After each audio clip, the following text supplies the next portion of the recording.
4.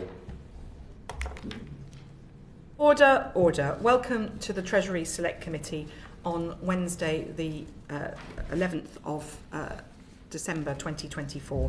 Today we're examining the Office of Value for Money, which is recently set up by the new government to examine the value for money of spending projects, and it's based in the Treasury, so it falls very much in the bailiwick of the Treasury Select Committee. And I'm delighted to welcome the Chair of the Office of Value for Money, David Goldstone, CBE, who is an independent chair, so not a civil servant directly, but appointed specifically to chair this role for 1 year till October of 2025.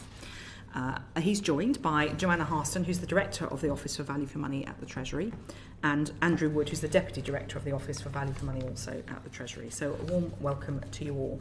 I thought it would be helpful, Mr Goldstone, to start off by just going through the various bodies that already deal with value for money in government and what your role is vis-à-vis them. So we obviously, the National Audit Office, the parliamentary body accountable to Parliament, independent of government, that looks at does value for money studies and looks at public spending. How do you interact with them? Thanks, Chair. So I think the NAO has a very specific remit in relation to reporting to Parliament from outside government on government activities, diagnosing issues and advising on solutions. I think we are in quite a different place. As you said in your introduction, we've been set up within the Treasury.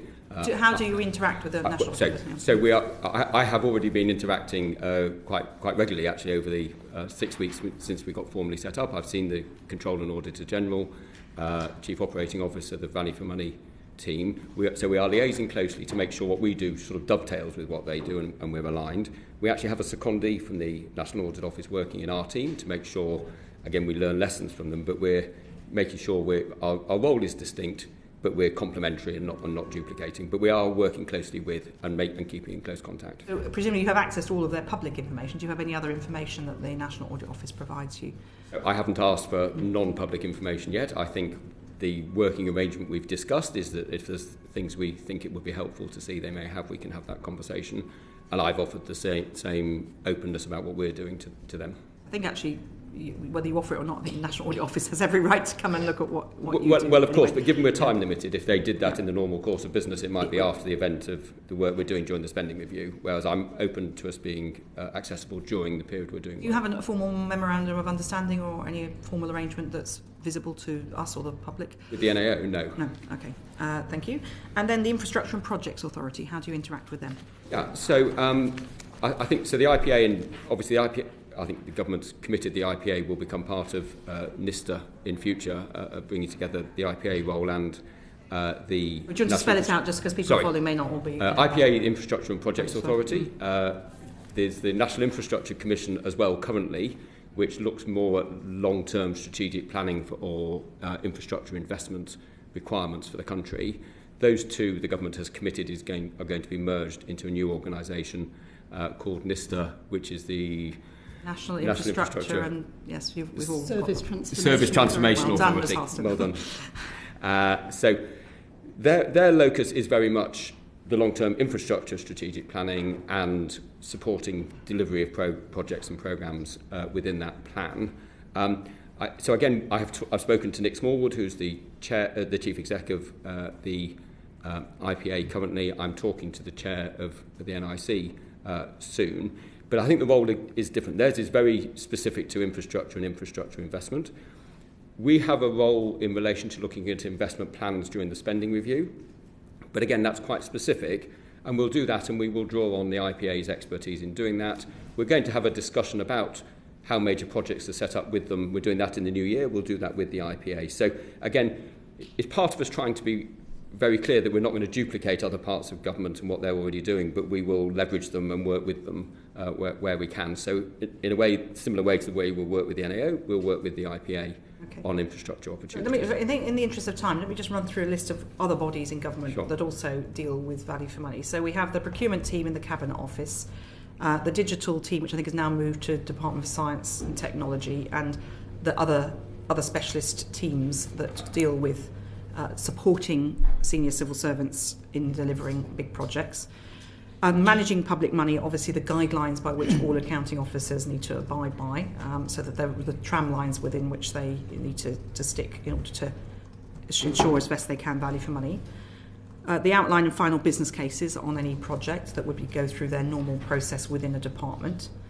The evaluation task force, part of the Cabinet Office, which would also need to be consulted before a project goes ahead. The Regulatory Policy Committee, which examines the costs to business of new programmes and is another gateway that a project would have to go through. And of course the all-important accounting officer assessment, of which there's the private and the public version, which would talk about the value for money and especially assessing whether something's novel, complex, contentious or requires primary legislation, and look at the propriety, feasibility and value for money of a project. So very rooted in value for money.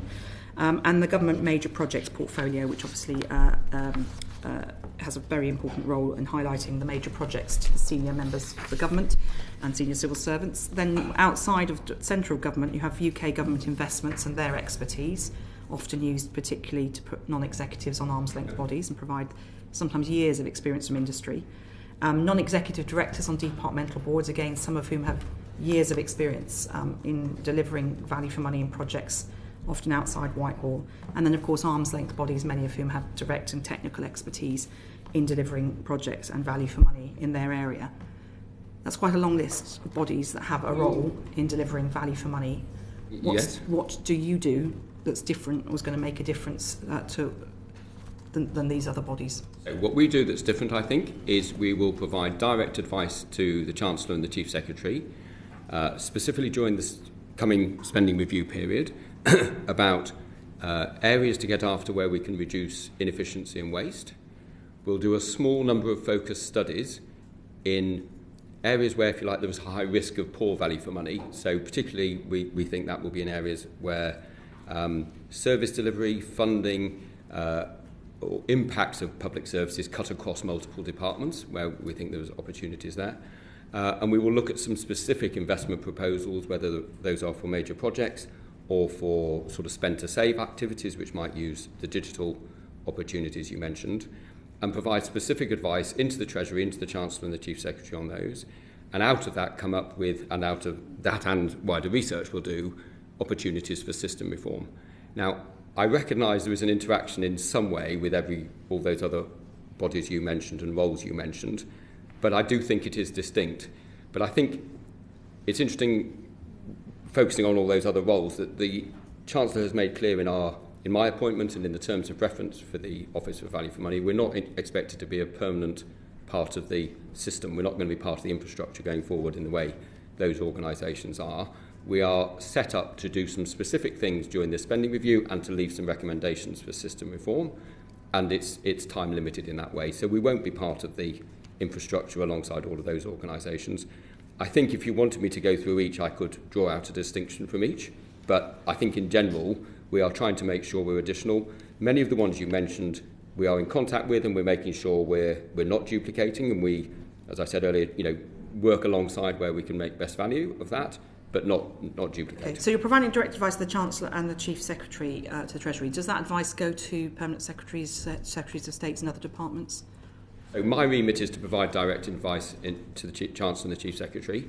The first thing I've been doing, it's 6 weeks since I was appointed, the main thing I've been doing over the first 6 weeks is getting round and seeing heads of department, permanent secretaries, accounting officers, to make sure we work with them closely. So really clear, so you work with them and then provide advice altogether to the Chancellor and the Chief Secretary, or do you provide your own advice to the Chancellor and the Chief Secretary, which could be different to what advice might be appearing in the department? So my remit is to provide direct advice to the Chancellor and the Chief Secretary. I think in providing that advice and trying to make reforms that are sustainable, that will stick, I want to do that working with heads of department and having their support. I think you said it in your report when you were finishing your PAC chair term, public servants want to do the right thing and are trying to deliver public services in a good value for money way. There is lots in the system that gets in the way. I want to try and help tackle those. I think our job is to try and tackle some of those systemic blockers that get in the way of good value for money. Another body coming in to tackle us. I'm going to bring in John Glenn briefly, and then I've got another. Just briefly. I mean, you probably might know I was Chief Secretary until 13 months ago, and I relied on the different spending teams for each department to inform me when I was to try and make a settlement with an individual department. Those teams, had quite a lot of experience. Some of them have been there for several years. Usually the heads have been there for more than 18 months or something. How do you think practically your interaction with them or your input into them is going to enhance their advice to the Chancellor? I think I might want to bring Jo in on this as well, because Jo has much more experience inside the Treasury than I have. Just a headline, we are again working closely with the spending teams. I've been working recently, for example, with the number of department spending teams to make sure what we're doing is complementary. They have a very clear focus on spend controls. We have this broader obligation of genuinely about value for money and trying to get the best value from the spend, not just control the actual spend. But if I can bring in Harston. Thank you. So, as David said, we're working really closely with spending teams within the Treasury. We think we will only be successful if we're working in partnership with them, as well as with colleagues in departments. As a team, we have lots of experience from spending teams. So I have almost 5 years of experience as a senior civil servant working in spending in the Treasury, and we have other more junior members of staff in the team who we've recruited from spending teams. So we're confident that we have the right understanding and the right expertise to support spending teams and to work in collaboration with them.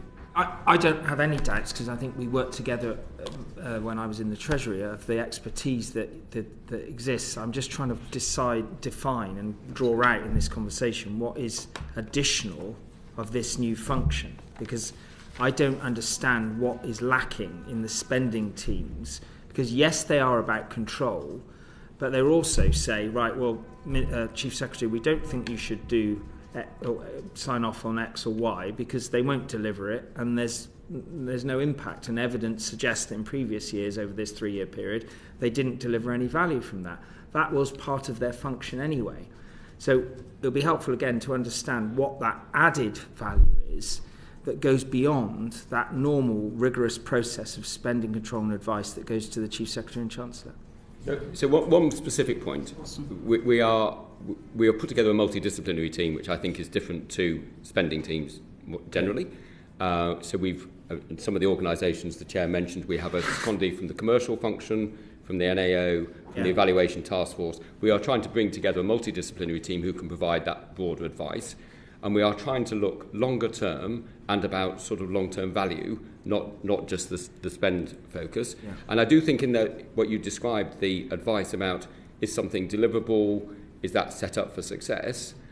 I think part of the reason I was to take on the role is I have been involved in a lot of big, complex delivery programmes, and I can just bring something additional to what would normally be a Treasury spending team, civil servants' expertise. That's not denigrating their expertise, but it's in a specific area, and I just think mine's different.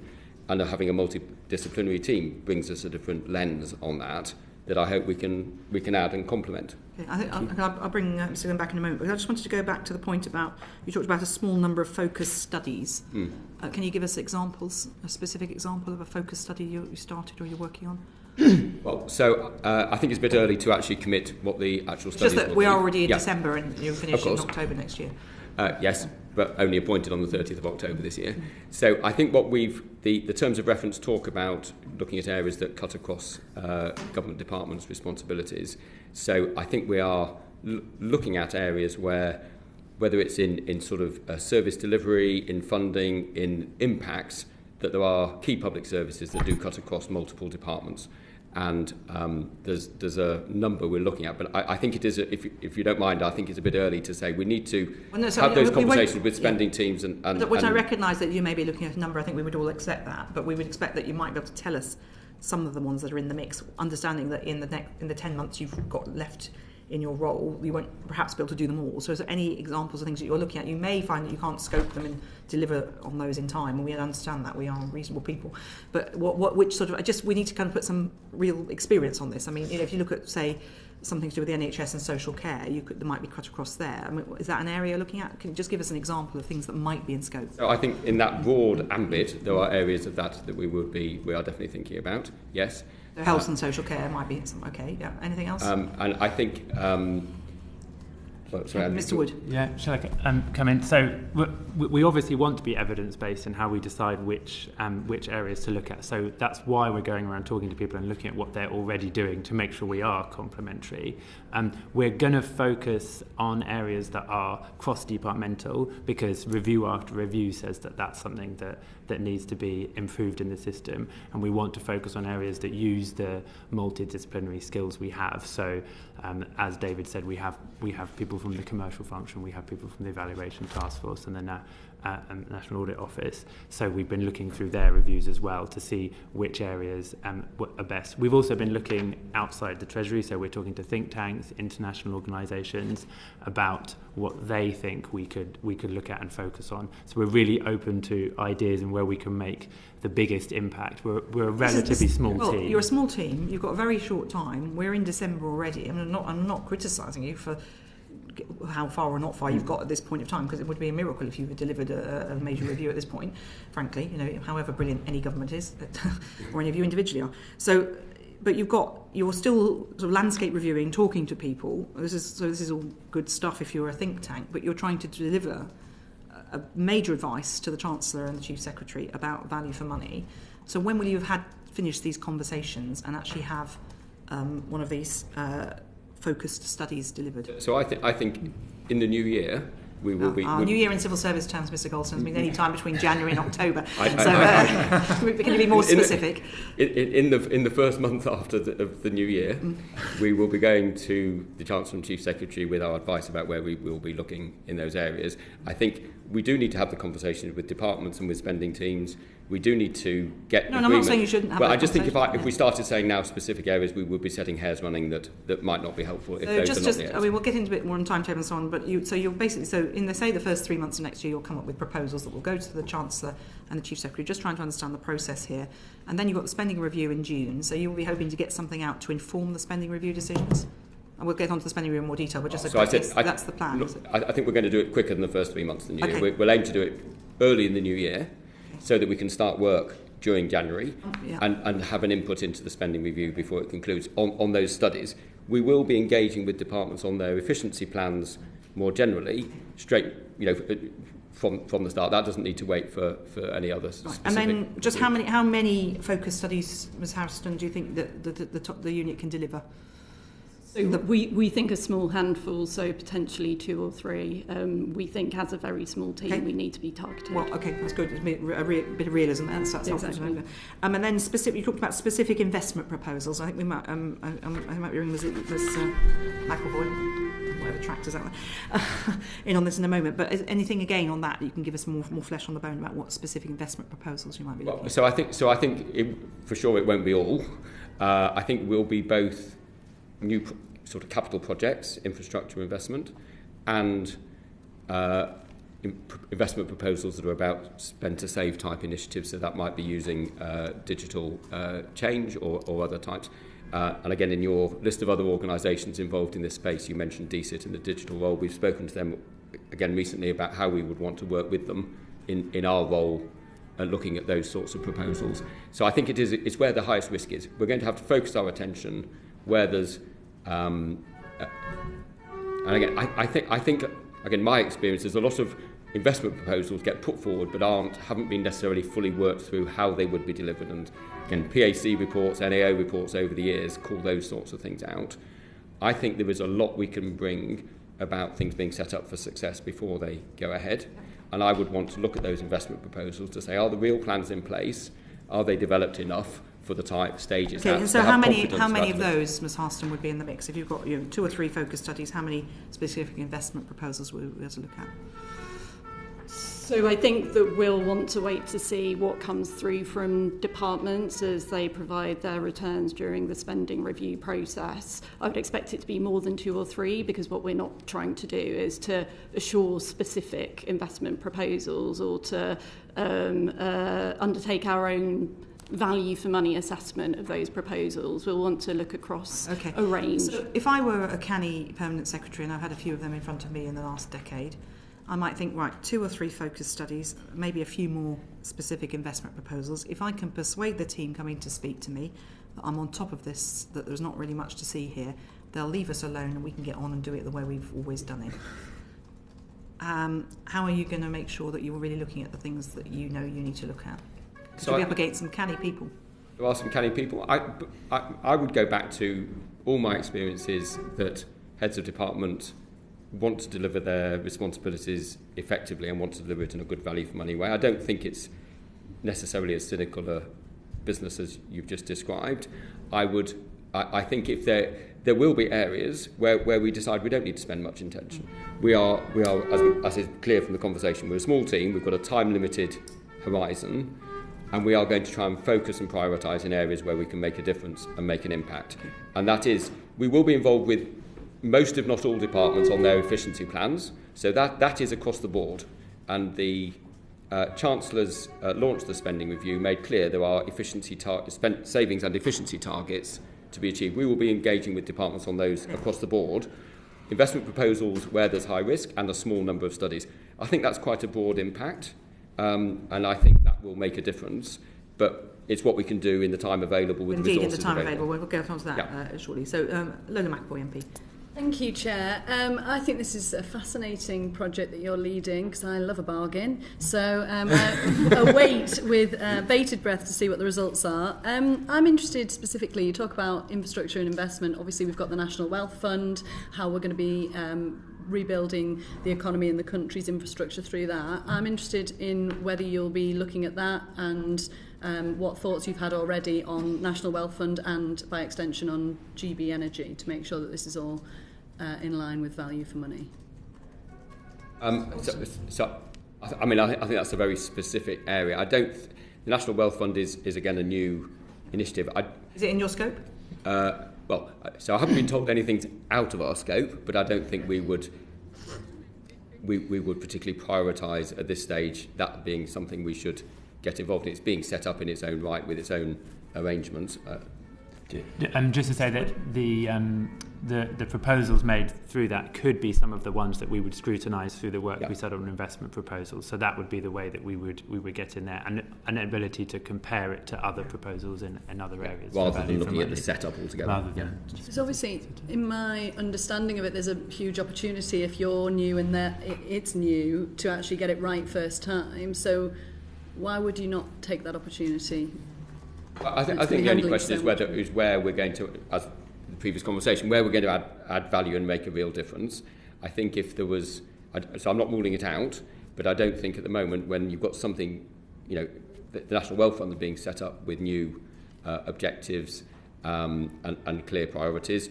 If there are areas for some reason we can help with, that's fine. But I think it's different to looking at ongoing departments' efficiency plans for over the next 5 years and cross-departmental areas where we might carry out studies. I think it's a different sort of thing. As Andrew said, there may be specific investment proposals we look at, under that banner. Okay, so your remit is going to be more sort of retrospective, looking back on decisions that have been made previously? No. It's the decisions in the spending review looking forward for the spending review period. I don't want to call out that one specific area as something at this stage we're going to say we're going to be looking at. I think where there's investment proposals, we will be looking at them where there's, as part of the role to evaluate those.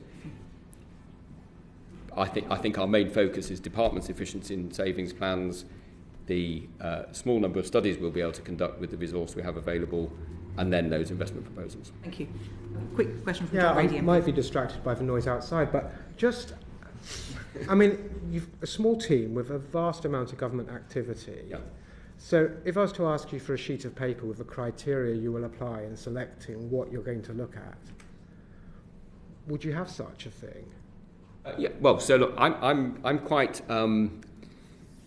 clear in my mind that what the Chancellor said in the budget is the remit that we're going to deliver, and it is 2 paragraphs, and it basically says during the spending review period we're going to get involved looking with departments at areas where we can identify waste and inefficiency, and that will be across the board working with them, and our focus as a team will be on, are there real plans for addressing those things and improving value for money.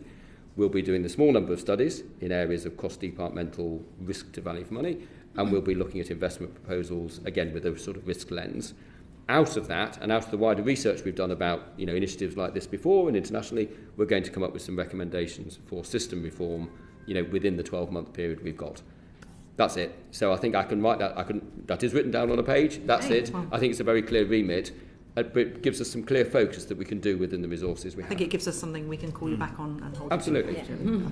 And indeed the Chancellor when she's in front of us next. John Glenn. Yeah, I just want to...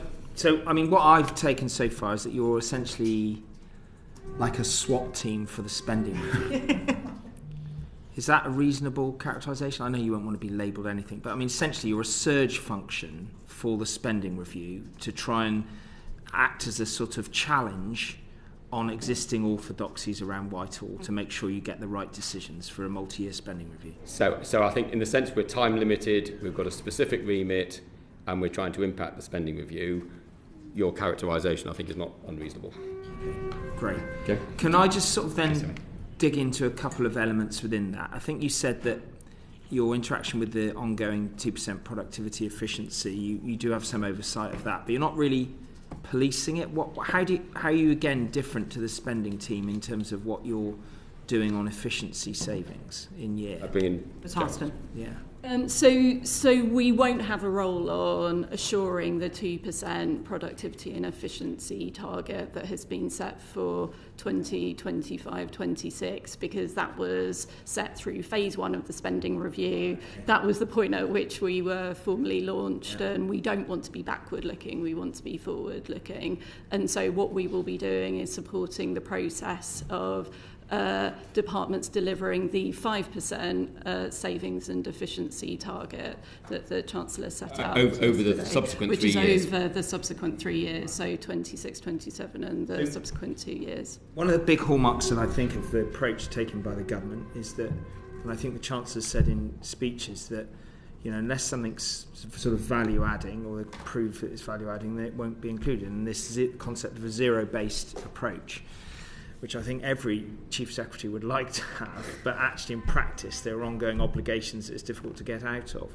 Could you give us some insights into, how you're going to sort of interact with that principle-based approach, which, as I understand it, is basically, what is it you're going to do that's going to add value, and if not, how are you going to take it back? Can you give us some sort of colour around how you think your expertise collectively as an office will impact that zero-based cost approach to the spending review? So our role on the zero-based review is largely going to focus on the efficiency side. So we'll be working directly with departments to support them on developing plans and targets to deliver efficiencies. We're seeing that as being separate to the process of identifying and delivering savings, which has been a real focus of previous spending reviews. The thing that we think we add is making sure that departments are able to come forward with really good, well-evidenced efficiency plans that we can then support them to deliver over the spending review, or the Treasury can support them to deliver over the spending review. So let's look at one of the biggest departments, which is health, where the government have said they're going to spend 22.6 billion, but I think it's the largest amount of an increase in the NHS budget. Now, a lot of that's in year.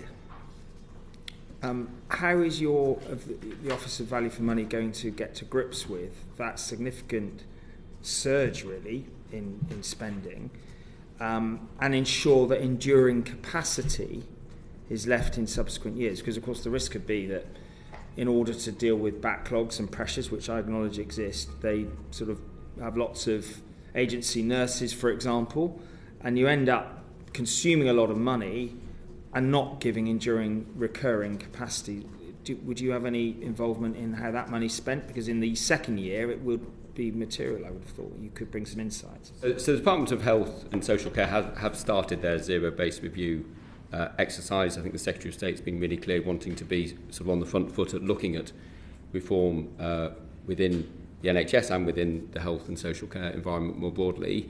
And I've been asked to go on to a sort of a panel that's supporting the Secretary of State in running that zero-based review and providing challenge and input. Is that additional to this role?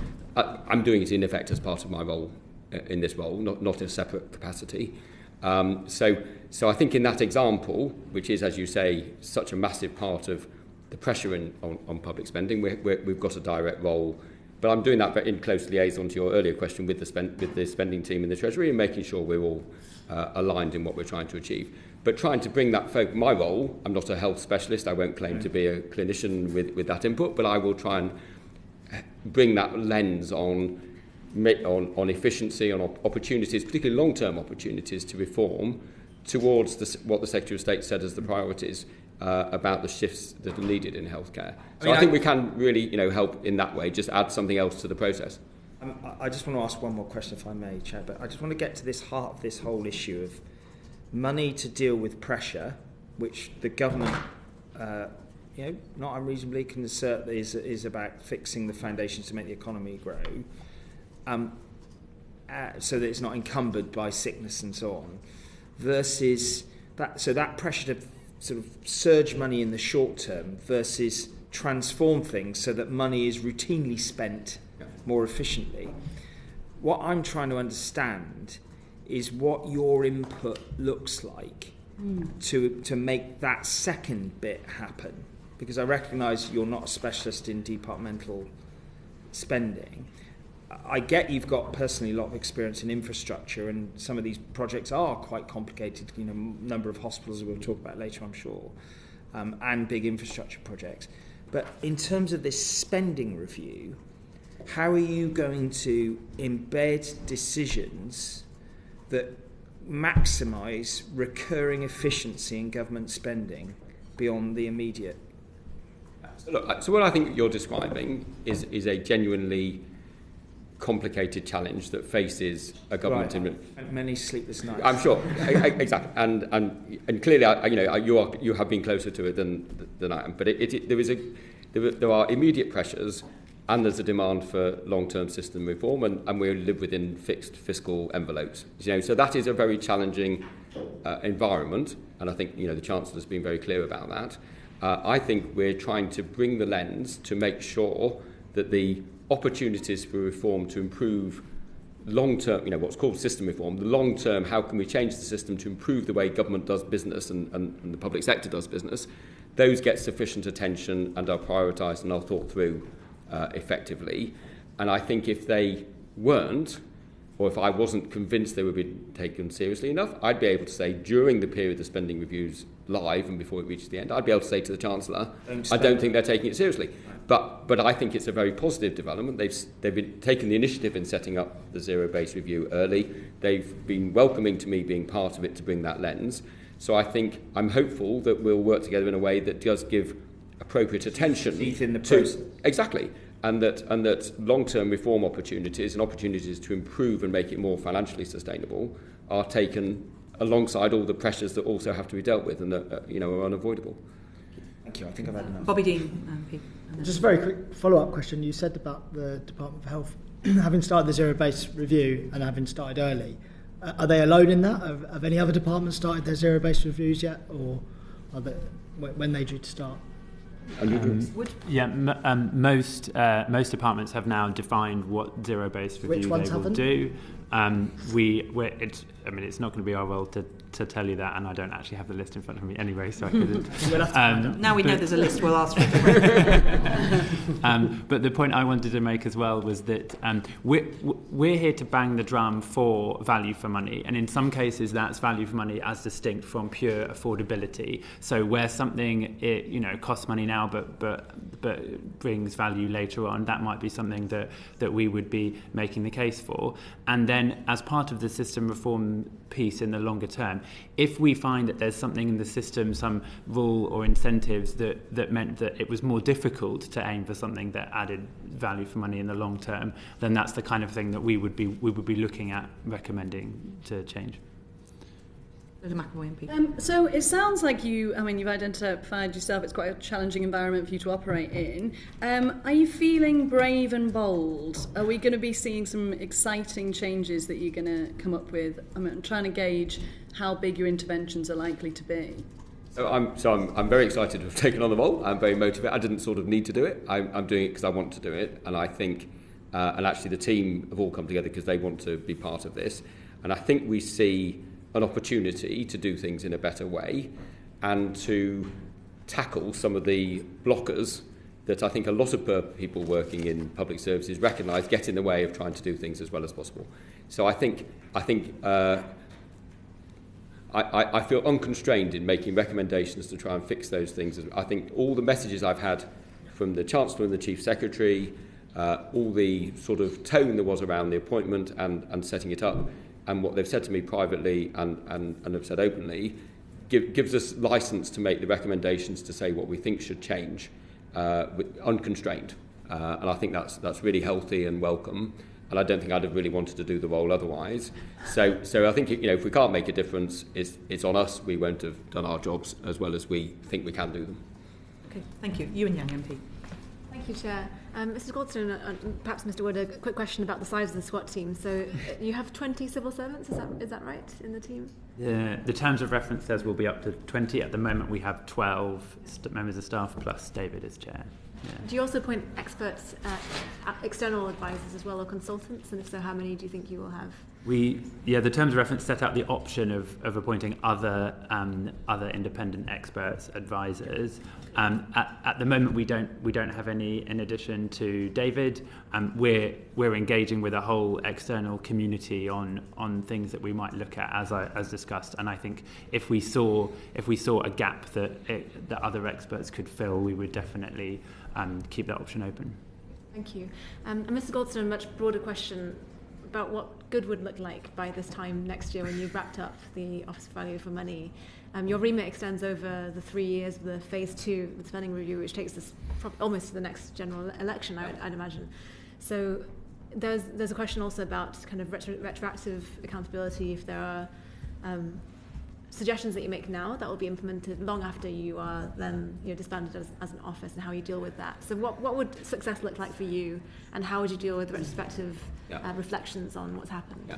It's a really interesting question, because I've been thinking, what does success look like? And I think actually I do come back to danger of repeating myself. I come back to the remit.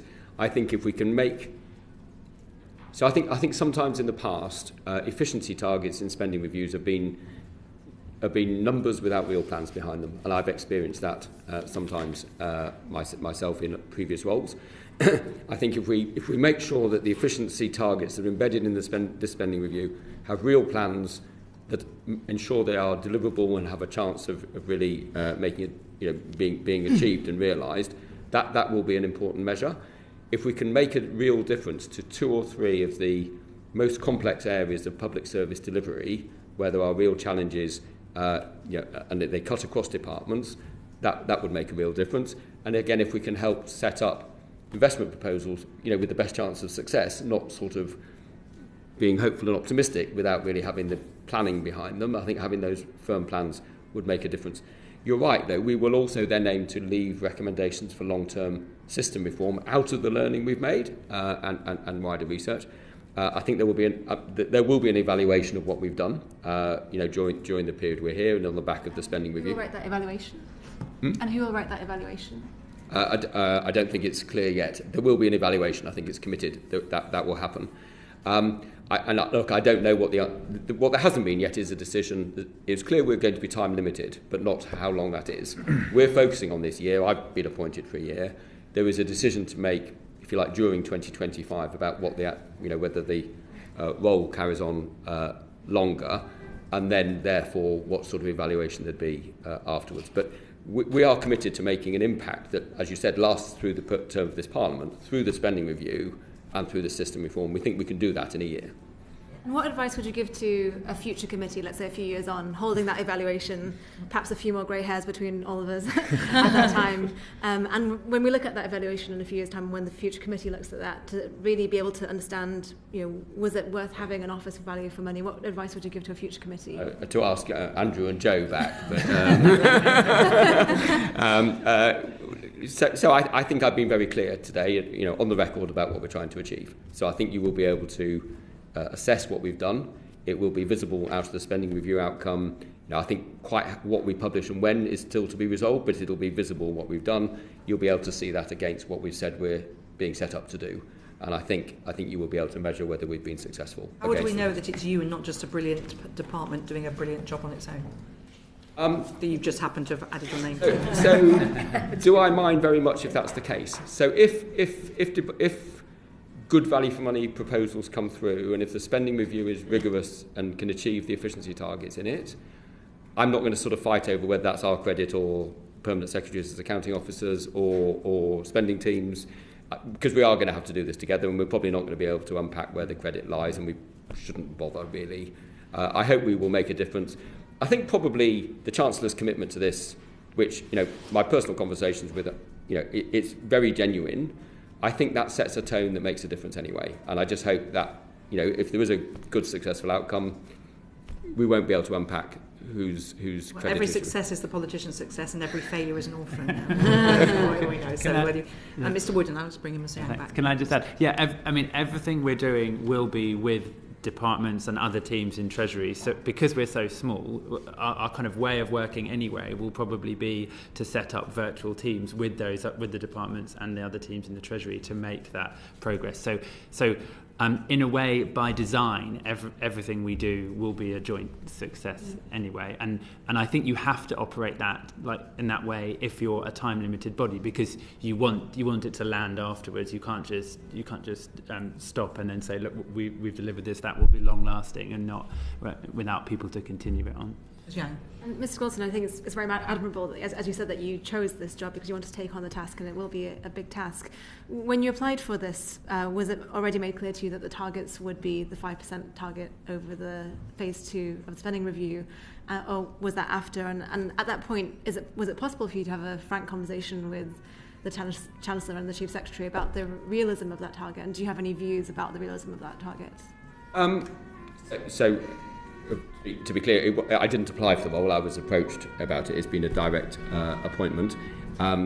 It was certainly clear that we would have a role during the spending review around efficiency targets, so that's not a surprise.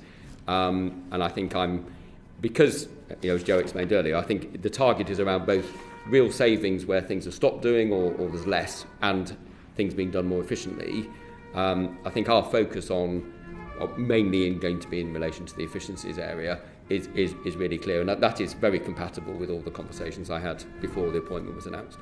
And was the 5% target kind of decided in discussion with you, or is it more an exogenous part of your role that is the brief you have to fulfil, but it's not really something that you can discuss? We didn't shape that target. That's a political decision. And do you have any thoughts about the choice of targets? No. Given that all? No, I don't think that would be appropriate. John Joey said no. Potato, you don't take. I think alongside a hard target, there was a clear commitment to things being done in a good value for money way, and we've got a clear remit, which I won't repeat again, in that, which I'm very comfortable with. Thank you. Thank you very much, John Glenn MP. You've had a long career in different roles, observing lots of big infrastructure projects and had close proximity to departmental budgets. What do you think are the main reasons for poor value for money in the public sector? So I think this is going to sound like I'm pandering to the chair. I think there was some interesting points that the chair made in the PAC report you produced at the end of your term.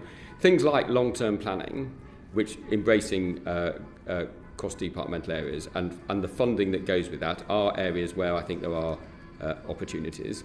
But my experience is is broad. I've seen a lot done well, and I've seen a lot that the system gets in the way of. I think we will be,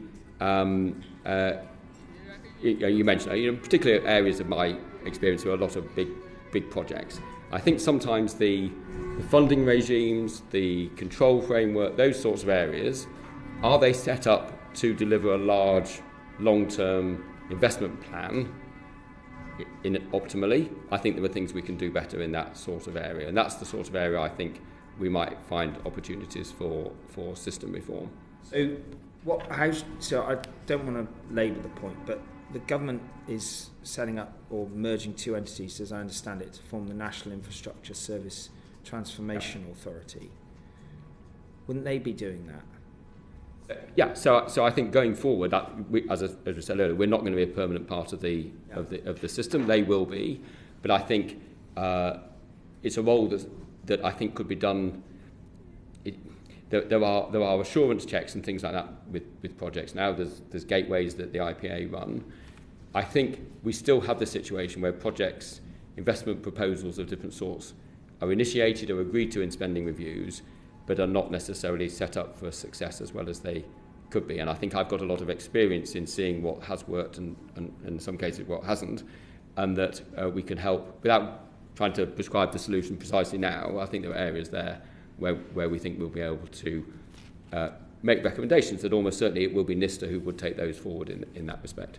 So can you give us some, so in terms of the distribution, your expectation, the distribution of your advice and input around capital spending versus day-to-day spending, do you have an instinct for how you see your office really contributing most? I don't think we've sort of tried to put a percentage to our time, if that's what you mean.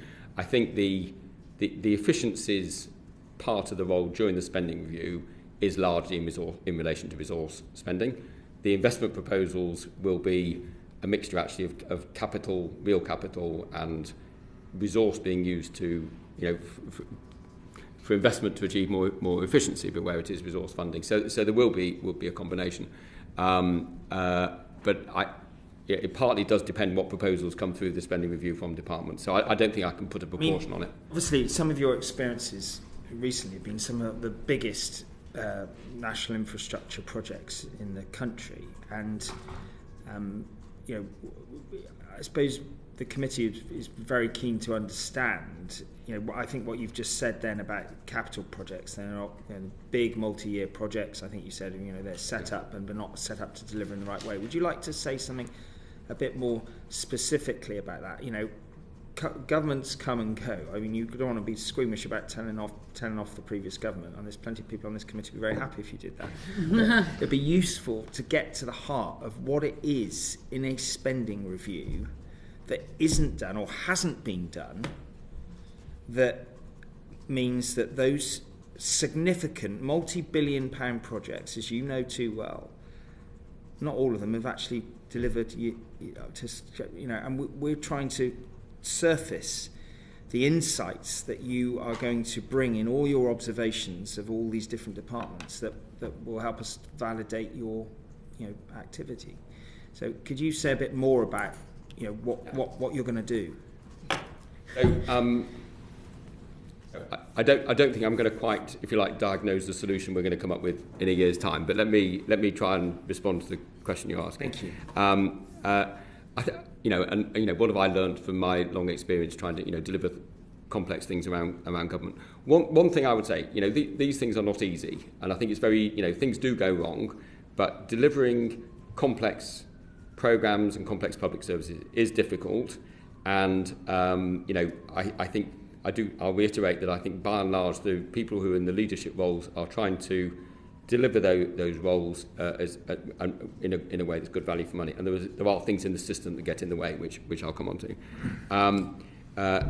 I think the opportunity in the area with major projects and those sorts of things is looking at, are they set up for success before they, at stages before they really spend significant amounts of money progressing, and there is quite often quite a long period of that development before they develop, before they deliver.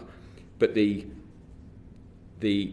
funding framework, I think, is challenging for a very long-term programme that cuts across multiple years. I think it's the nature of the time horizon of our budgeting.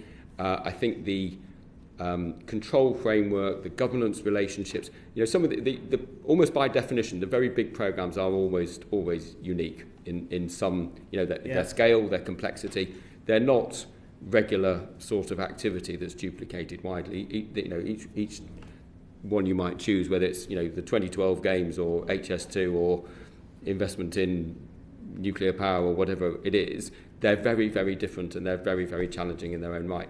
And I think there's something about making sure the funding, the governance, if we want to make them successful, it has to be a bit more bespoke to the nature of the challenge. You're going to give bespoke, well-informed from your experience, advice on how to anchor spending over the next control period, if you like, in a way that is going to maximise the chances of success. That's your sort of...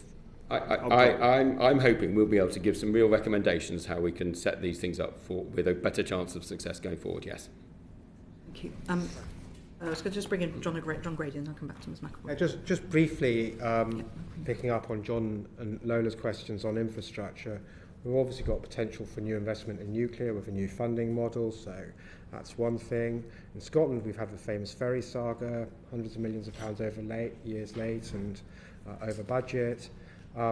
So we don't seem to be very good at a lot of infrastructure projects in these islands. In looking at your own recent experience as a new director at HS2, where are we going wrong with infrastructure? And just a quick supplementary, whilst these are one-offs here, they're not one-offs across the world. So, there are nuclear projects being built across the world, rail projects, boats. So there must be a lot of international learning. So where are we going wrong here? Perhaps with reference to HS2, if you'd be so kind. And then what about international learnings to see if we can improve? So I'm trying to, and my terms of reference reflect that I'll try and keep my roles distinct. So, I am clearly appointed by Treasury to be on the board of HS2 and again, trying to bring to that role, helping make sure that project is delivered as well, in good value for money terms as possible from here on, having joined the board recently.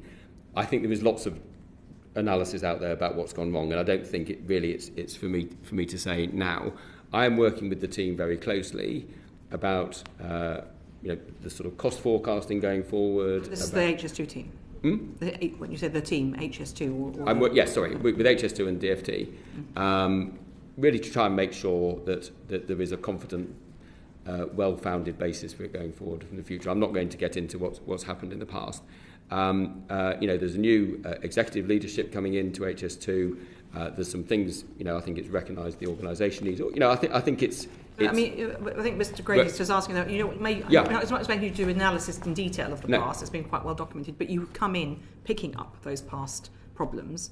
I think Mr. Grady was trying to drive at what you think you can say that you've learned already, having been on the board for a few months. 6 months, I think, is it, that you've been on the board for? Yeah, I've been on the board 6 months. And you must be looking at that in order to think about how to make sure it doesn't have the same trajectory going forward. Because I think the point really is I'm not having a pop at HS2, we could be here all day, but there must be, and next week as well, but what I'm really getting at is you've got this great new role, and what you've seen over the years, including at HS2, must inform your recommendations to the Chancellor of the Exchequer.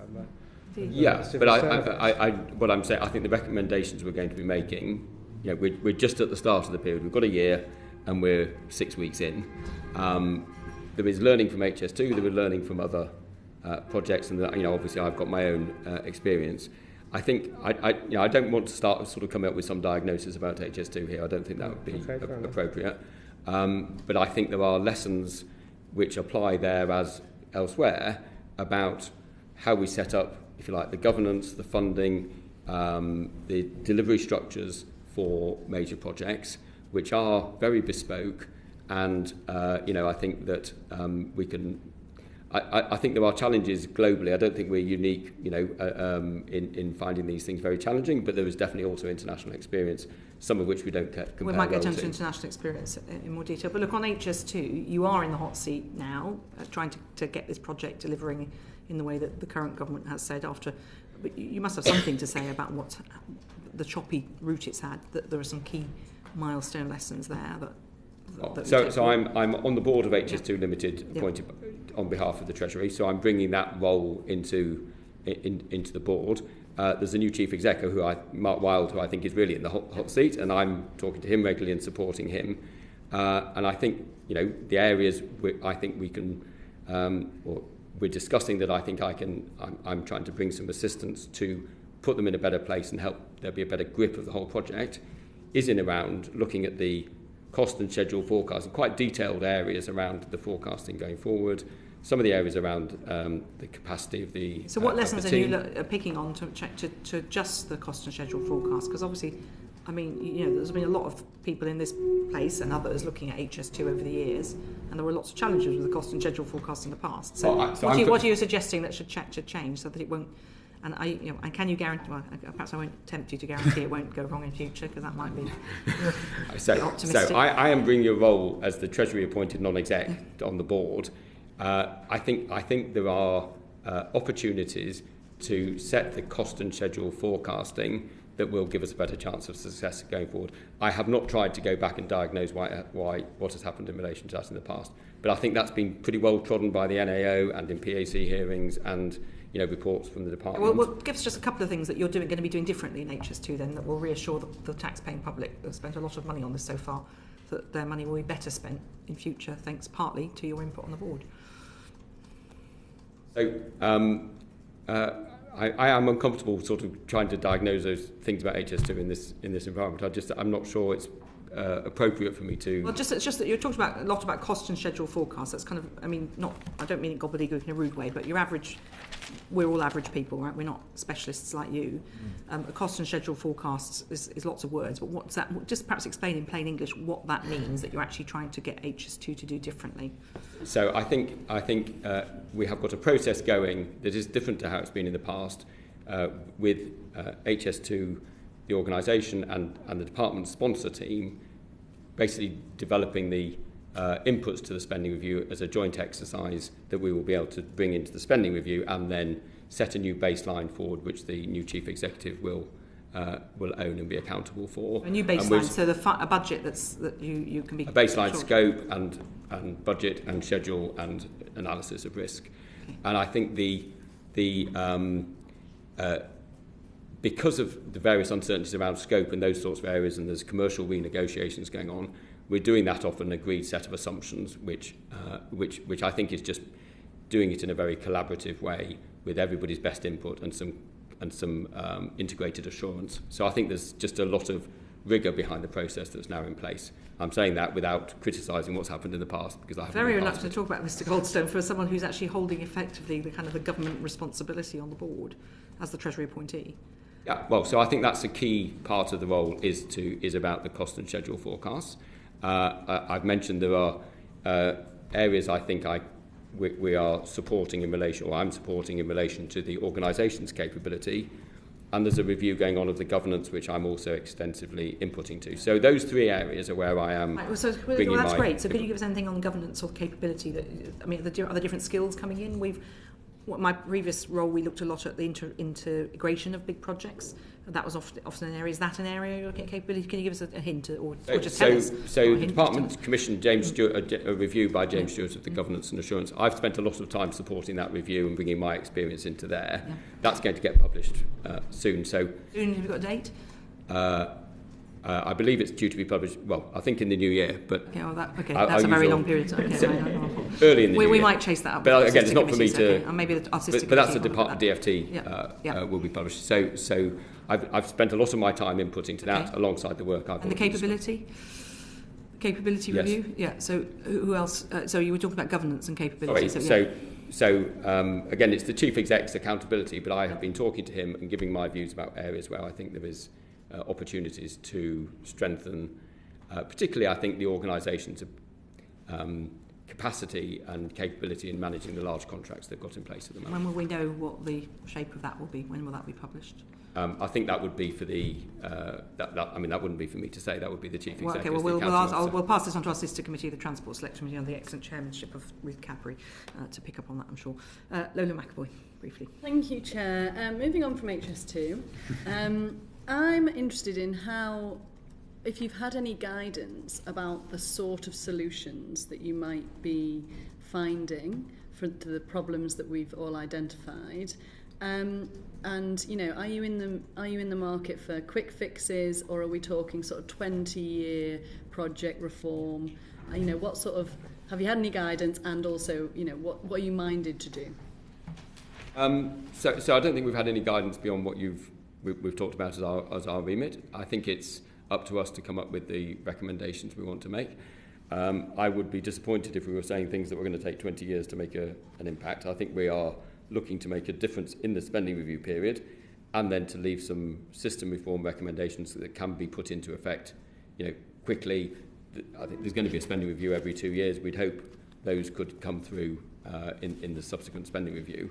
So we're not looking at very long-term horizons for the sorts of changes we're making. I think that's. There's nothing off the table then.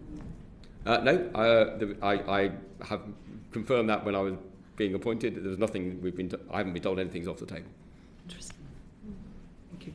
Bobby Dean, MP. Thanks. I noted earlier that you made a distinction between spending controls and value for money. So I'm just quite interested in how you define value for money. And that's a bit of an exam question, but. Well, so and look, I'm conscious that I know there are different definitions around. For me, it's about the relationship between cost and benefit, or inputs and outputs, and getting the maximum benefits and outputs from the resources that are put in. I don't want us to spend lots of time or resource having definitional debates, but it is about value for money, not just cost control.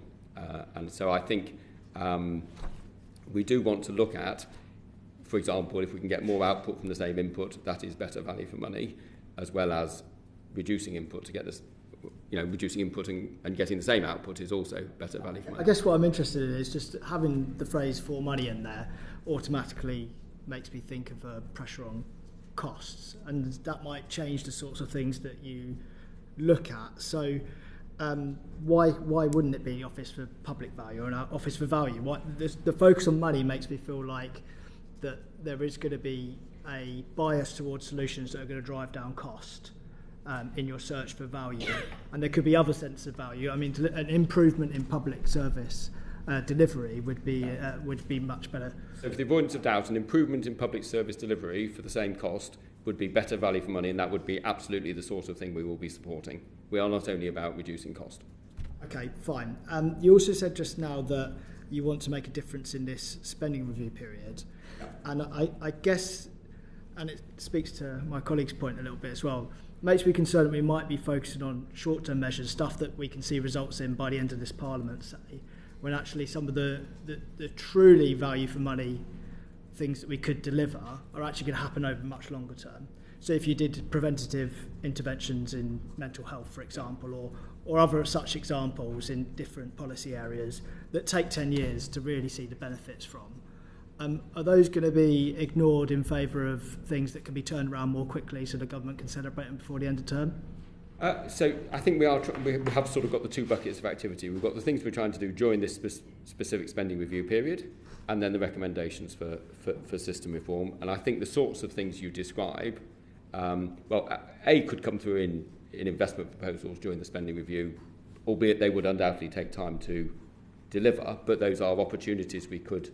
But I guess we've got such a short time period for you to deliver. We've got less than a year now, and so is there not always going to be a bias towards those shorter term solutions rather than the really potentially higher impact but longer to turn around reforms? I don't think that's necessarily the case. There's no reason we shouldn't identify those long term solutions in our short time period. They would take time to implement.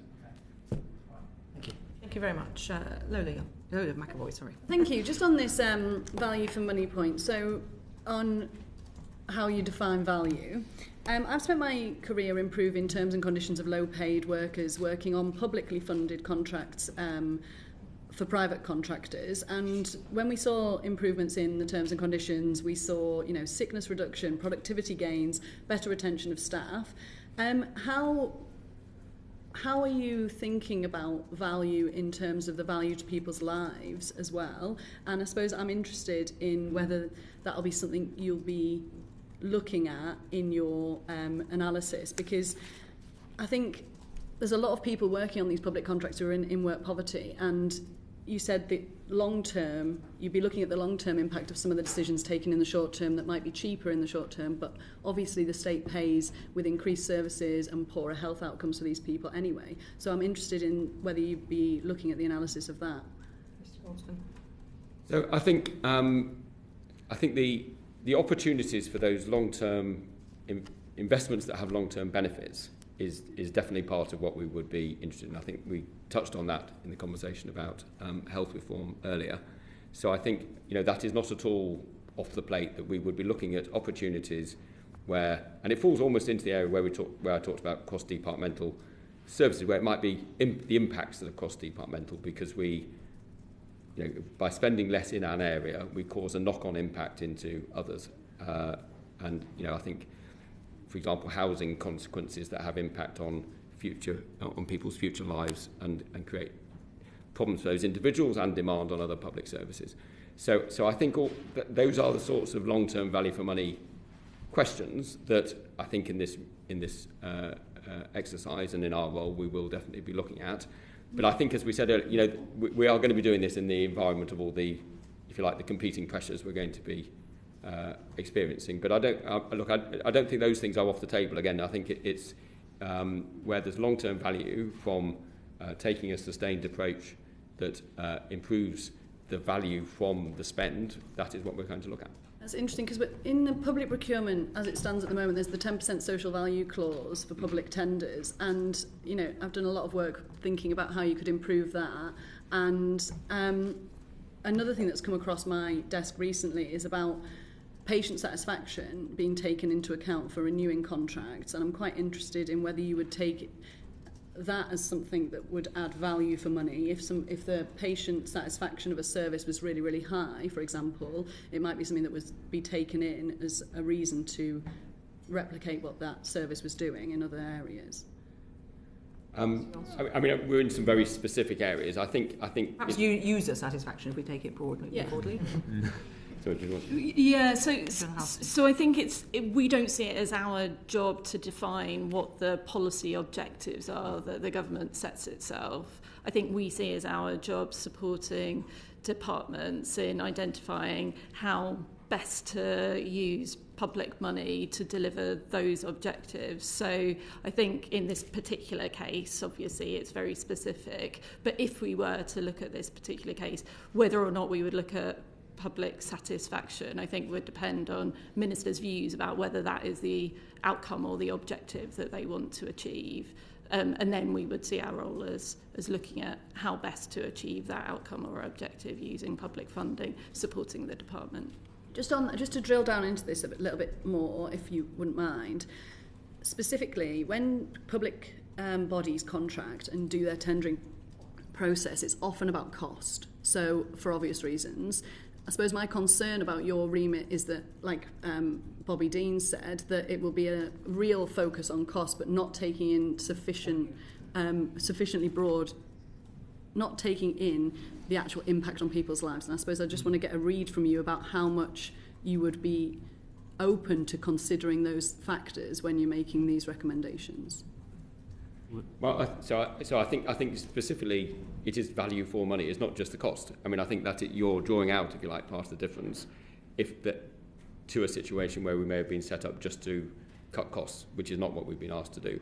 But I think, as Joe said, I think what the policy objectives aren't for us to say, but I think how departments go about achieving those objectives is where we will play a role. Briefly, and then I'll bring it. Just give a specific example. I remember as Chief Secretary having a meeting with 3 departments represented to discuss looked after children. As I understand it, the cost of that has gone up astronomically, where regulations have increased, so local authority don't want to own things. So poor children are put out to private equity run facilities at enormous cost. There's an example where there's not only a short immediate term value for money, the per pupil, per child cost is extraordinary.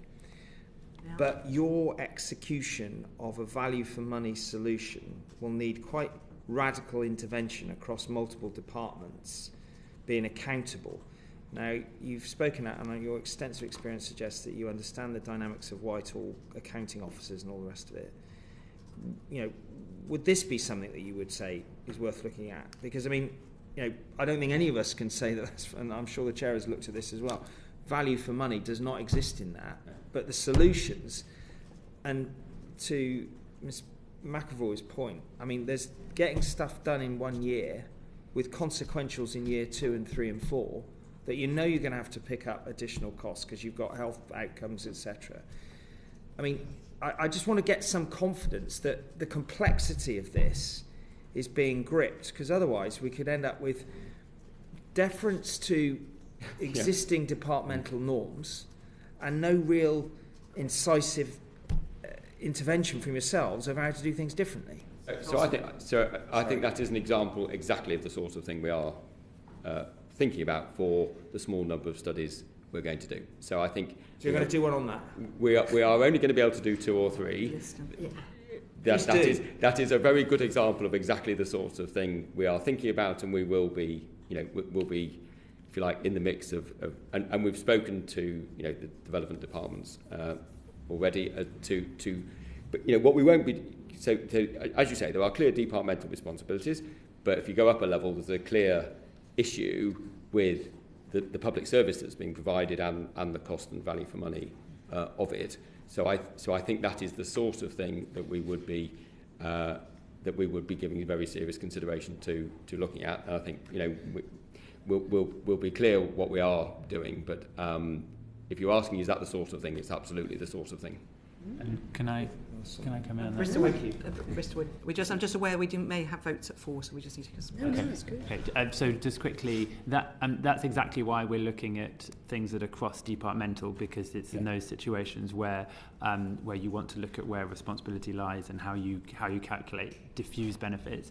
And it's also why we've set up the team in a multidisciplinary way, so you can look at that problem, or a problem that we look at, from the commercial angle, also from the view of a spending expert in the Treasury, from the view of an economist or someone who's used to evaluating these programmes. So we identify the issues at all chains in the sort of pipeline of where the money goes. Yeah. And so the thing I just wanted to add, when I was talking about this in higher generally earlier, I said it's where public services cut across departments, either in delivery or funding or impacts.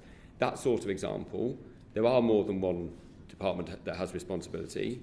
Funding typically goes through the local authority network and framework, and there are longer term impacts of those of the inadequacies of the services on benefits and on criminal justice and all sorts of other areas. Yeah. So it's exactly the sort of thing that has multiple departments' responsibilities, funding and impacts. Yeah. That's why.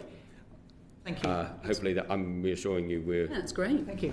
I think we've got... You're so enthusiastic about that one. I think we might have a hint of what you're actually producing next year. Ms. Yang.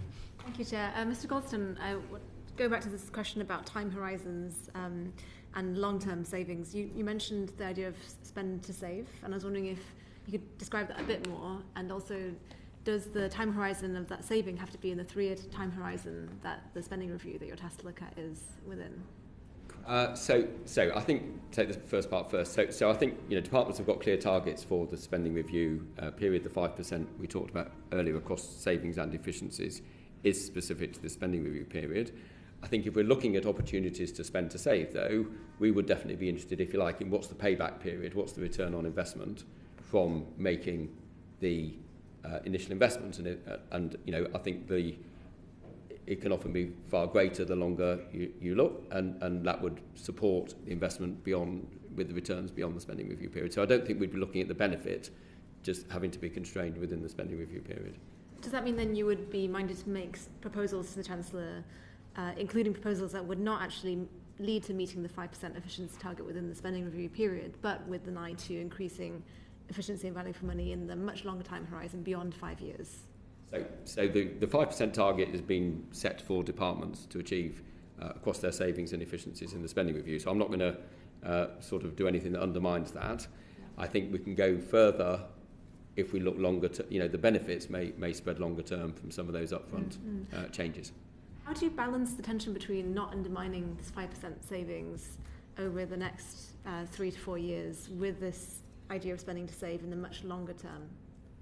Well, so I think this is again one of those difficult balance questions we're going to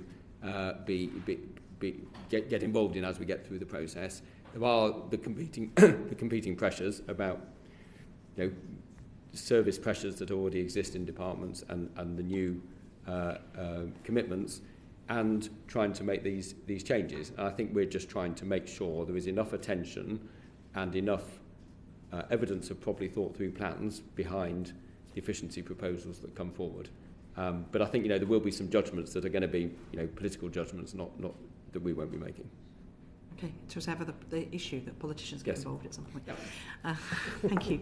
Dame Harriet Baldwin, MP. Thank you very much, Chair. And, I certainly think I speak on behalf of every taxpayer that we really wish you success. And I think that it would be very interesting to hear in follow-up to Mr John Grady MP's earlier question about your international inspirations. Are you the Elon Musk of the UK, the Department of Government Efficiency? Are you taking inspiration? We are doing what our remit says we're doing. And I think we are very clear. We're going to look at lessons we can learn from international comparisons. I'm not going to make a sort of direct comparison today of different models. But our remit is quite different, and we've got a very specific remit that the Chancellor had asked me to do predating that appointment, actually. So that's what I'm doing. I sort of heard a bit of a yes there. Elon Musk I definitely didn't say yes. maybe it's the other way round. Yeah, exactly. And but would you be taking inspiration at all from Javier Milei in Argentina, who shut down entire government departments? With a chainsaw. With a chainsaw. Yeah. Well, I'm going to give you the same answer. We've got a specific remit. It is about value for money. We're not just... No chainsaws involved. I think it's unlikely chainsaws will be involved. I think that was more of a no, Chair.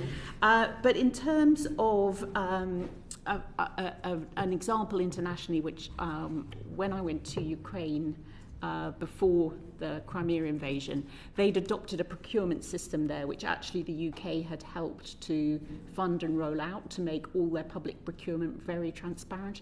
It's called Prozoro. Have any of our panel of witnesses ever come across that? No, but thank you. Well, just to elaborate on how it works for the benefit of colleagues. Please do.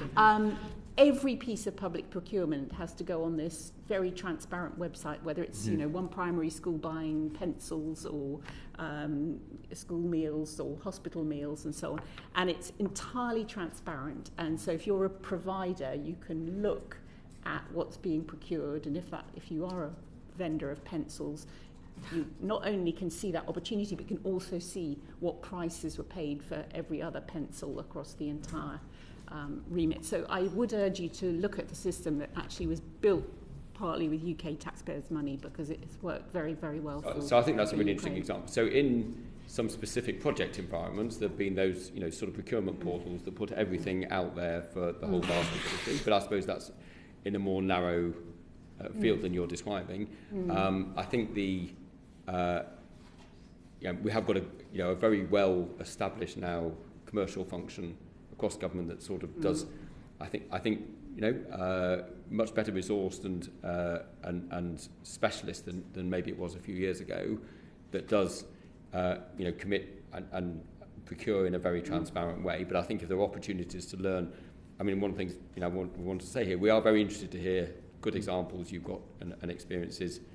We are, I hope, responsive to the suggestions you're making. So I think if there is a good example there, we'd be very interested to follow up. Definitely. Thank you. And I just wanted to see if you recognised the situation that I've had in one of my beautiful market towns in West Worcestershire, which is very prone to flooding.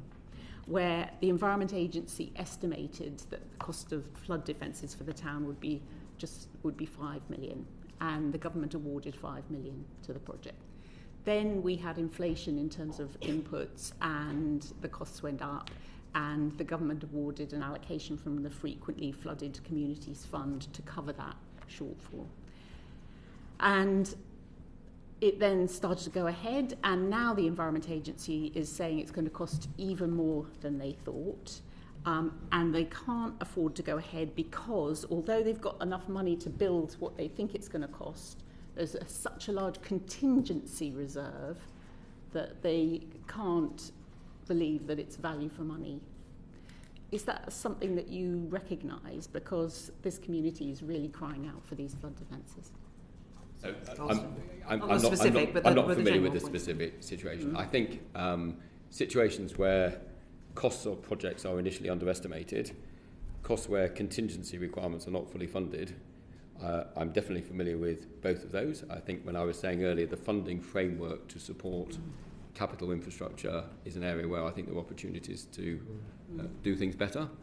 Those are the sorts of things that are they're not, if you like, conducive to setting projects up for success.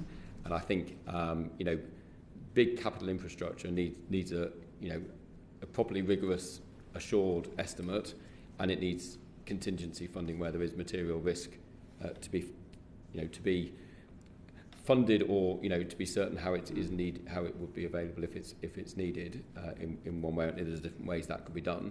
So I think those sorts of situations are the sorts of things that can cause problems to capital projects, I recognise, yeah. So will there be lessons that can be learned from obviously the bigger line items of public spending that you'll be looking at that can be fed out across the arm's length bodies of government for them to learn from as well? So I think we're talking about the sorts of areas where we might look at some specific areas and come up with some recommendations for system reform, which could be applied more broadly. Thank you, Chair. Thank you very much, Dame Harriet. Chris Colkin MP. Thank you. Mr Goldstone, you spoke earlier, I think, about potential blockages in the system. And I know that I think both the previous and current government have spoken about civil servants obstructing things with varying degrees of politeness. And someone who spent a couple of years in the civil service myself can perhaps empathise slightly with that. Is the organisational culture of the civil service an issue in terms of getting change done and making a difference, and how do you navigate that, if so, in terms of your recommendations? Mr. Goldstone. So look, I don't think it's for me to make comments about the whole overall culture of the civil service in this role. What I can tell you is, in my first 6 weeks in this role, and it is new and it's there's got all the uncertainties we've talked about. It's got a new purpose, but there are uncertainties which we've talked about here. But I think the response and reaction I've had uniformly from heads of department, from people in the key functions across the Cabinet Office and others, has been uniformly very, very positive, and I think genuinely so, not sort of paying lip service. I think genuinely welcome the focus on value for money, welcome an opportunity to look at things through that lens and embrace opportunities for change. So I think there has been a very, very positive reaction to it. And probably the time I'm jumping around, but I was very encouraged to hear on value for money that it's not just about cost delivery, it's also about potentially better services. A major policy objective, vital for the government, is economic growth. So are you looking at these public investments, both in terms of better service delivery, but also their contribution to economic growth? And by that I mean, if you take a project such as targeted R&D, delivering a COVID vaccine within a year, that has a huge impact on economic growth, getting people back to work, versus, say, you could build a bridge highly efficiently, but if it's a bridge to nowhere, it's completely pointless from I think which projects go ahead and their the benefits are those sort of political choices. I think we would be focusing on how we make sure that once those choices are in place, the projects are set up for success and are well placed. But And finally, how does AI play into all of this? Are you looking at artificial intelligence in terms of productivity improvements within government, within these public spending projects? So I think that's a sort of tool of how. which where there are those opportunities. So I'm seeing those opportunities in some of my other roles. I'm aware they're out there. And I think we'd be encouraging departments to look at those opportunities, but also mindful of the risks. I mean, do you think it's realistic that we can achieve significant improvements of our AI in the next Parliament in the public sector? So I think, again, I'm going to say I'm not a specialist. Sure. I think there is enough evidence out there that business processes can be, in certain areas, can be really improved, and there's real opportunities. So I wouldn't rule that out at all. Thank you, Mr. Cobb. Rachel Blake, MP. Thank you very much. We're all intrigued by your 2 or 3 most complex areas of public service delivery. Is health one of them? Is health one of them? So what we said about those 2 or 3 areas we do studies was looking at sort of cross-departmental areas. So I think Chair said earlier, might it be broadly into the sort of health and social care type areas, which get into cross-departmental responsibilities. It's more like that than, if you like, the health sits clearly within the Department of Health and within the NHS. Okay, so health outcomes, we are talking about health outcomes might be one of the 2 or 3. So I'm trying to think of it in a public service definition term. So so services that contribute to health outcomes may well be. Okay. But we're trying to look at cross-departmental services where there's there health are and it cuts impacts. across departments, it might be in Okay. Okay. Might housing delivery be one? So I think it's the same answer. I think housing delivery has a clear departmental responsibility, but where there are aspects of housing, so temporary accommodation, for example, has wider, if you like, uses and impacts and funding. That's the sort of. That might be more than one department supports housing so I think delivery. There are lots of public authorities that own lots of land that might contribute to that. So I would certainly think that that's cross-departmental. But I'll leave in that sense, possibly as opposed to provision of yes. Let's take that. Okay, and then I'm interested in the outcome delivery plans that have been recommended by the National Audit Office and requirements for spending departments to come forward with them. What about those outcome delivery plans doesn't address some of your objectives? So what you mean? Sorry, did you say what if they don't? What if they don't? Well, so I think, as we've said, we've got a role during the spending review to engage with departments on their plans. So I think, if I think outcome delivery plans, I think it's helpful that there's focus on outcomes from those plans. I don't see any disconnect with what we're doing. I think if we come across a situation where outcomes and benefits from investment isn't being thought about, that's the sort of thing we'd be calling out. But I think the team may be closer to those plans. Anything that sets it out clearly is really helpful for understanding whether it's good value for money. So as long as you do it in a clear way and you set your objectives, that's really key. Listening keenly for the last hour or so, it strikes me that you're working right at the quite difficult intersection between delivery and value for money, and that's going to present some quite difficult conversations with departments. Would that be a fair assessment? I've only had an hour, you've had 5 weeks, so... No, I think that is a fair assessment. I think we are, and I think we've been a bit cautious about what we're committing to at this early stage, partly because we realise there are going to be some difficult conversations and some difficult decisions about, some areas might get into policy priorities, which won't be up for us to decide, but we might be giving some advice. There will be tensions between competing demands on public services. So I think we will be in some difficult conversations over the coming months, but I think that's partly what we've been set up to do. Well, one thing I would say though is that we're time limited. We want those system reform recommendations that we make to land. So we need there to be people in the system who will take those forward. So we do need to bring people with us on that journey and work with them. So that's the approach that we've agreed we will take with departments. Well, the spending departments will be relieved to know that you want them to still be there at the end of it in order for them to do something different. So I just want to ask some points of clarification. Earlier, Mr. Goldstone, you said that you'd be giving advice to the Chancellor in the first month of the new year. I'm assuming you mean the new year, calendar year, not... I meant calendar year, not absolutely. financial Okay, just year. wanted to be clear about that. just. I meant January. I've learned the civil service speak over the years.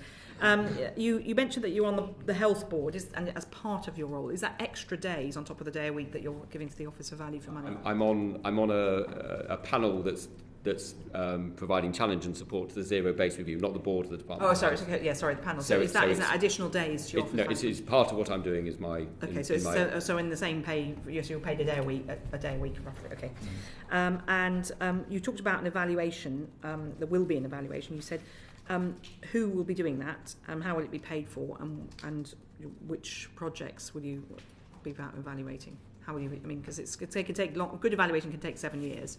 I think we may have conflated different things. So we've got a role in evaluating investment proposals. Yeah. The evaluation of what we do. Yes, exactly. I was saying there is a commitment that will be, but I don't think we know who or when. So I don't think that's decided yet. Will that be funded out of the Office for Value for Money budget, Mr. Wood or Ms. Harston? So that hasn't been decided. I mean, we are anyway funded from the Treasury settlement. Yeah. So we would expect that would also. Well, a good evaluation is a rounding error usually in a budget. So there's a commitment to fund and deliver an evaluation.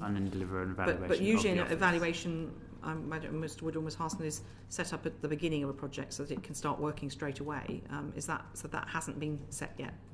It hasn't been set yet, but we're in the process of thinking about how to set that up. Thinking about it, or when will you commission someone to do the evaluation of what you're doing?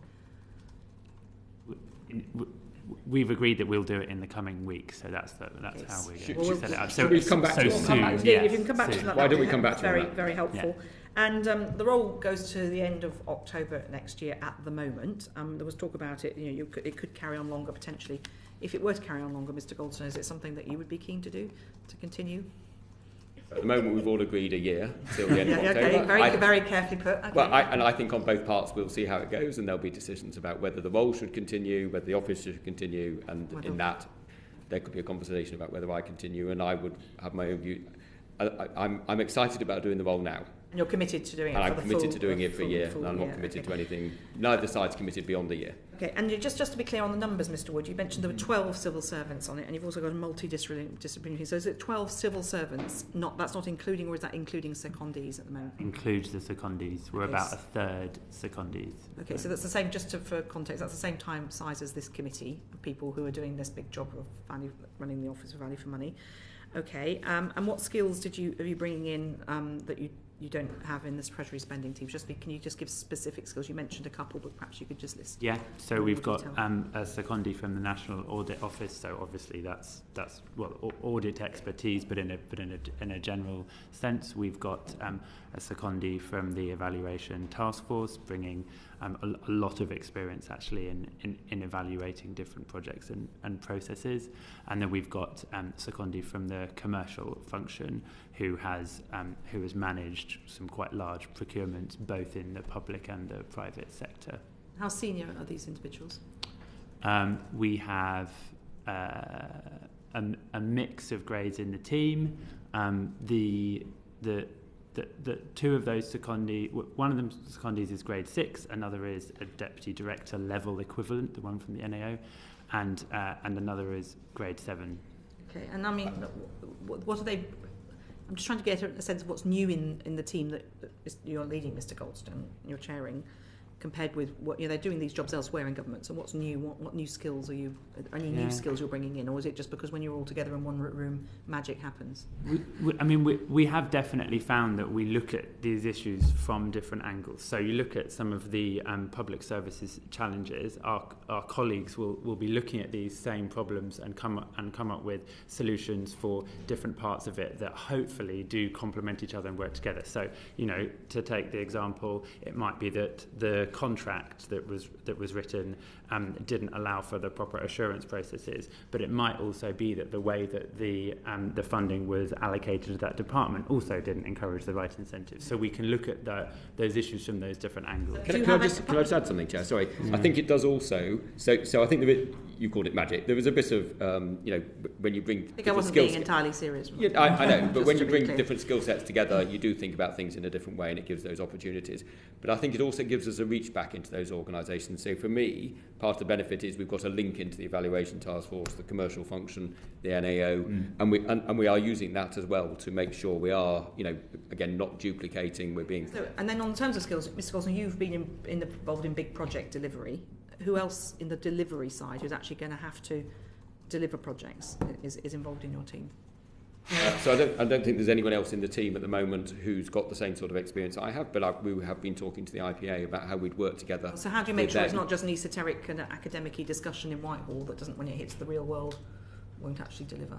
How are you going to make sure you bridge that gap? You are the bridge, are you?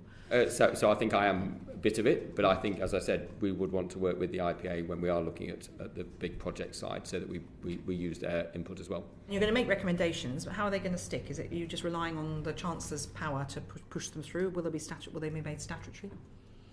Well, I don't think statutory in terms of legislation. Yeah. I think part of the making them stick... there's lots of ways that... So I think part of the making them stick is the way we're going about developing them, that we're trying to work with departments on the things they know they need to change, but that the system is stopping. Okay. And that if we can come up with the things that will... So who's going to be the enforcer? If you don't, let's say, for argument's sake, you do only last till October 25, no extension. You've talked about unconstrained recommendations, which is fantastic when you're sitting where you are, but when you've gone... Who's going to take any notice of these unconstrained recommendations? Well, so I think the Chancellor set us up because there is an appetite for making change. So I think it will be, there will be decisions at that point, which I can't presume today, about whether those things will be implemented. But I think there was the commitment there to try and make these sorts of reforms we've talked about. Okay. I have to say, I'm not that I'm a cynic, but I've heard many commitments over the years that don't always deliver. So, it just seems to me there's a gap between whatever you do. As Dame Harriet said, we all wish you well because we all want to see value for money for our tax-paying constituents, but all our constituents indeed. But can be a gap. I think it's been an interesting session. I'm sure we'll be having you back again before the end of it. Don't think one visit is enough because it never is for this committee. You'll be a regular flyer, I think. But there's a long list of bodies already involved in value for money, as we highlighted, and you've emphasised that you're trying to make a difference by giving direct advice to the Chancellor and the Chief Secretary. So a lot is invested in them. They will be appearing in front of us in due course, especially around the spending review process when we have the Chief Secretary, and so we'll be able to put some of these points to them as well. And you've been very clear that you're going to be unconstrained in what you do, so you have a real opportunity to lay out very clearly how you think value for money could be improved in government. So we look forward to seeing that, and we wish you all the best in that. Can I thank you very much indeed? Thank you very much. Order.